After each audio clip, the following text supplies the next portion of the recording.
Pushpa movie story. Chittoor అడవుల్లో జరిగే రక్తచందనం smuggling ప్రపంచంలోకి పేద కుటుంబానికి చెందిన పుష్పరాజ్ అడుగుపెడతాడు.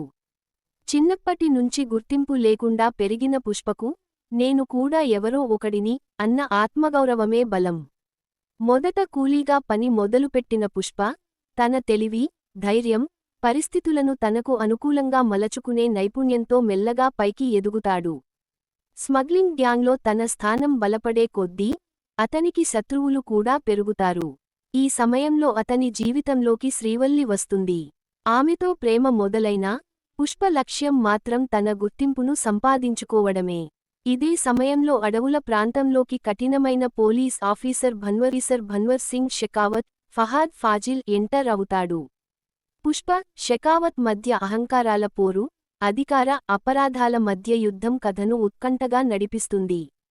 చివరికి పుష్ప తన శత్రువుల్ని ఎదుర్కొని, స్మగ్లింగ్ ప్రపంచంలో పెద్ద స్థాయికి చేరుతాడు.